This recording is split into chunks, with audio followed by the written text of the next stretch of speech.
ಎಲ್ಲರಿಗೂ ನಮಸ್ಕಾರ. ಇವತ್ತಿನ ವಿಡಿಯೋದಲ್ಲಿ ನಾವು DLಗೆ ಮೊಬೈಲ್ ನಂಬರ್ ಅಪ್ಡೇಟ್ ಮಾಡುವ ಬಗ್ಗೆ ತಿಳಿದುಕೊಳ್ಳುವ.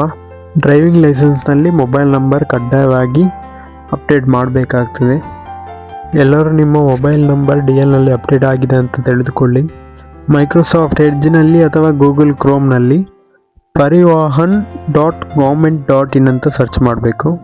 ನೀವು ವೆಬ್ಸೈಟಿಗೆ ಲಾಗಿನ್ ಆದಾಗ ನಿಮಗೆ ಈ ರೀತಿಯ ಪಾಪಪ್ ವಿಂಡೋ ಕಾಣ್ತದೆ, ಅಂದರೆ ಅಪ್ಡೇಟ್ ಯುವರ್ ಮೊಬೈಲ್ ನಂಬರ್ ಅಂತ. ಇಲ್ಲಿ ನಿಮಗೆ ಎರಡು ಲಿಂಕ್ ಕಾಣುತ್ತೆ, ಒಂದು ವಾಹನ್ ಅಂತ ಮತ್ತೊಂದು ಸಾರಥಿ ಅಂತ. ನಾವೀಗ ಯಾವುದಾದ್ರೂ ಎರಡು ಲಿಂಕಲ್ಲಿ ಯಾವುದಾದ್ರೂ ಒಂದು ಲಿಂಕನ್ನು ಸೆಲೆಕ್ಟ್ ಮಾಡಿ ನಾವು ಅಪ್ಡೇಟ್ ಮಾಡ್ಬೋದು. ನಾವೀಗ ಸಾರಥಿ ಲಿಂಕನ್ನು ಸೆಲೆಕ್ಟ್ ಮಾಡುವ. ನೆಕ್ಸ್ಟ್ ನಿಮಗೆ ಇಲ್ಲಿ DL ನಂಬರ್ ಮತ್ತು ನಿಮ್ಮ ಡೇಟ್ ಆಫ್ ಬರ್ತ್ ಮತ್ತು ನಿಮ್ಮ ಸ್ಟೇಟ್ ಯಾವುದು ರಾಜ್ಯ ಅದನ್ನು ಸೆಲೆಕ್ಟ್ ಮಾಡಲಿಕ್ಕೆ ಇರ್ತದೆ. ಮತ್ತು ನೀವು ಕ್ಯಾಪ್ಚರನ್ನು ಎಂಟ್ರ್ ಮಾಡಿ ನೀವು ಸಬ್ಮಿಟ್ ಅಂತ ಕೊಟ್ಟರೆ ಆಯಿತು. ನೆಕ್ಸ್ಟ್ ಪೇಜಲ್ಲಿ ನಿಮ್ಮ ಆಧಾರ್ ನಂಬರ್ ಅಥವಾ ವರ್ಚುವಲ್ ID ಅಂತ ಆಧಾರ್ ನಂಬರನ್ನು ಸೆಲೆಕ್ಟ್ ಮಾಡಿ ನಿಮ್ಮ ಆಧಾರ್ ನಂಬರನ್ನು ಎಂಟ್ರಿ ಮಾಡಿ, ಅಲ್ಲಿ ಎಂಟರ್ ಮಾಡಿದರೆ ಆಯಿತು. ನೆಕ್ಸ್ಟ್ ನಿಮಗೆ ಮೊಬೈಲ್ ನಂಬರ್ ಯಾವುದು ಅದರಲ್ಲಿ ಲಿಂಕ್ ಆಗಿರ್ತದೆ ಅದಕ್ಕೊಂದು OTP ಬರ್ತದೆ. ಆ OTPಯನ್ನು ಎಂಟ್ರಿ ಮಾಡಿ ಕೆಳಗೆ ನೀವು ಅಥೆಂಟಿಕೇಟ್ ಅಂತ ಒಂದು ಕಾಣ್ತದೆ, ಅಲ್ಲಿ ಕ್ಲಿಕ್ ಮಾಡಿದರೆ ಆಯಿತು.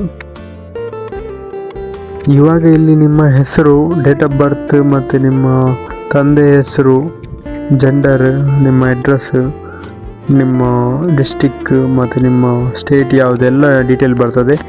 ಯಾವುದನ್ನು ನಾವು ಎಂಟ್ರ್ ಮಾಡಲಿಕ್ಕಿಲ್ಲ, ಎಲ್ಲ ಡೀಟೇಲ್ ನಮ್ಮದು ಆಲ್ರೆಡಿ ಎಂಟ್ರ್ ಆದ ಡೀಟೇಲ್ ನಮ್ಮ ಇಲ್ಲಿ ಡಿಸ್ಪ್ಲೇ ಆಗ್ತದೆ. ನೆಕ್ಸ್ಟ್ ನೀವು ಪ್ರೊಸೀಡ್ ಅಂತ ಸೆಲೆಕ್ಟ್ ಮಾಡಿದರೆ ಆಯಿತು.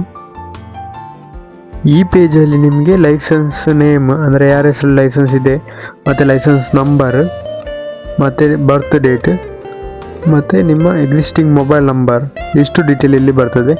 ನೆಕ್ಸ್ಟ್ ನೀವು ಪ್ರೊಸೀಡ್ ಅಂತ ಕೊಟ್ಟರೆ ಈ ಪೇಜಲ್ಲಿ ನೀವು ನ್ಯೂ ಮೊಬೈಲ್ ನಂಬರ್, ನಿಮ್ಮದು ಹೊಸತಾಗಿ ಮೊಬೈಲ್ ನಂಬರ್ ಆ್ಯಡ್ ಮಾಡಲಿಕ್ಕಿದ್ರೆ ನ್ಯೂ ಮೊಬೈಲ್ ನಂಬರ್ ಅಂತ ಆ್ಯಡ್ ಮಾಡಿ, ಕನ್ಫರ್ಮ್ ಅಂತ ಅದೇ ನಂಬರನ್ನು ಎಂಟರ್ ಮಾಡಿ ಕನ್ಫರ್ಮ್ ನ್ಯೂ ಮೊಬೈಲ್ ನಂಬರ್ ಅಂತ. ನಂತರ ನಿಮಗೆ OTP ಬರ್ತದೆ ಮೊಬೈಲ್ ನಂಬರಿಗೆ, ಆ OTPಯನ್ನು ಎಂಟ್ರ್ ಮಾಡಿ ವೆರಿಫೈ ಅಂತ ಕೊಟ್ಟರೆ ಆಯಿತು.